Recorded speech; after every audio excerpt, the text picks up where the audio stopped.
First thing I want to talk about today is this tomahawk.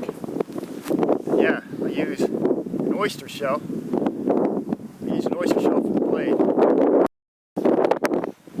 The reason I use a tomahawk head like this isn't because I'm too poor to buy a tomahawk. It's not because I don't like steel. See, the reason I use this tomahawk is because it's made up of many paper-thin layers. And as I chop on something with this, those layers flake off, and it always breaks off to a razor-sharp edge. So it don't matter how much I use this tomahawk, it's going to stay sharp. And you just can't do that with an iron axe head. It's not possible.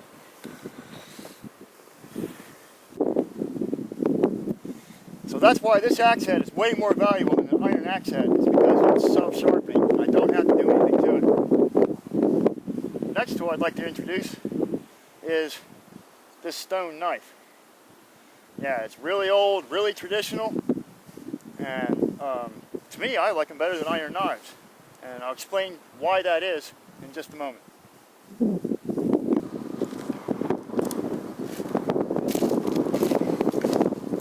So what makes a stone knife so good is, you see the serrated edge right there? Not only is it viciously razor sharp, but it also cuts like a saw blade.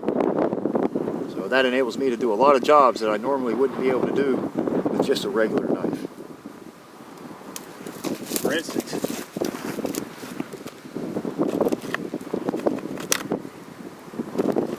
see, just in a matter of seconds it sawed that branch off. And see how it cuts a few knots in it.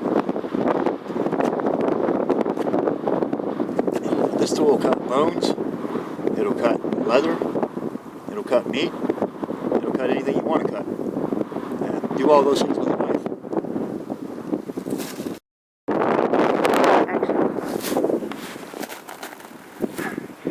So the next most important job that you'll need to do with this tool is to remove bark from branches from trees. Like you may be using birch bark, you may be getting rope bark from a black walnut or something like that. So usually what I do is I'll use this knife. I'll use this knife to cut a ring around and cut all the way through the bark.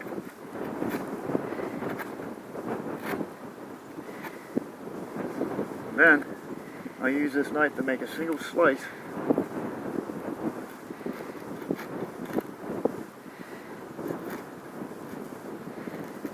Make a single slice through the bark like that. But this bark is still attached to the tree. So normally what I do is I use a bark removal tool, like this tool right here. And yeah, this is made out of stone. It looks like a badger. And it's really cool. And so what you do, you slowly work the snout of this tool up under the bark, see? Just work it right up underneath, and what it'll do, what you can do with that is peel the bark right off the branch, and you'll get a whole entire piece.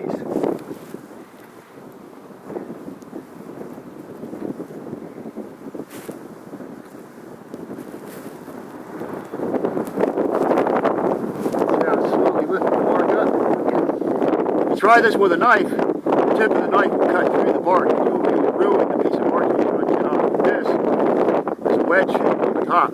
So you can see when you press it into between the bark and the wood, what it does is it separates the two without tearing them up. And that's the important thing about this bark removal tool. And if you're removing birch bark, you make stuff out of the birch bark, you almost can't live without this tool.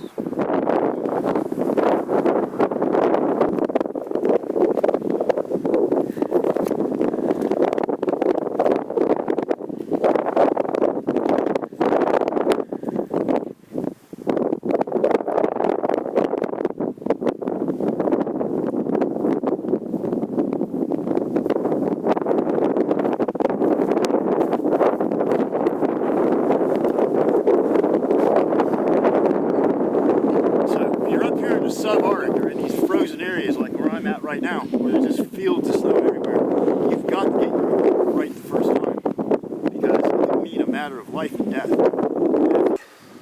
See, this arrowhead has just been lashed on there, and you see how it's loose? I really don't like that. But what I've grown accustomed to using is collars, like this collar right here. Yeah, this is the backbone off of an animal. But the thing about this collar is, it's kind of like a key ring or keychain.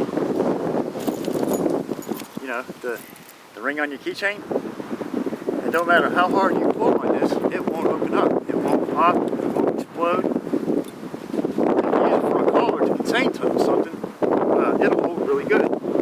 So I do the same thing with my arrowheads. Got this one.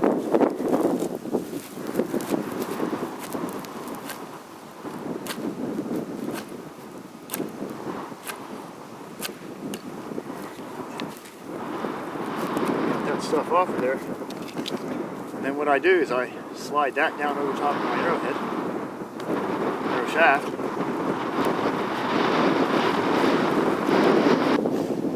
So the arrowhead spreads out that split in your arrow shaft. And all you got to do is force your collar upwards towards the arrowhead. And what it does is it pinches all of it together so that you get a nice solid anchorage right there. And believe me, this is way better than tying an arrowhead onto the shaft, because this collar won't split open, it won't explode. No matter how hard you jam that arrowhead into something, it'll stay on there, it'll stay good. So this is the proper way of doing it.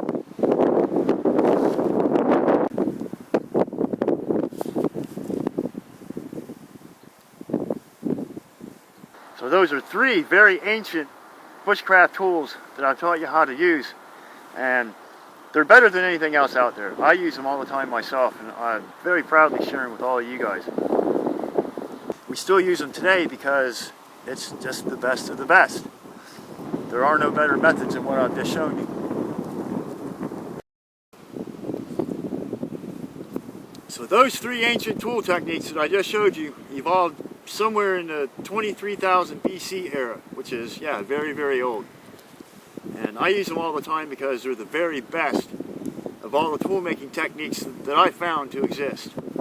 I'm Trapper Jack. Thank you for watching.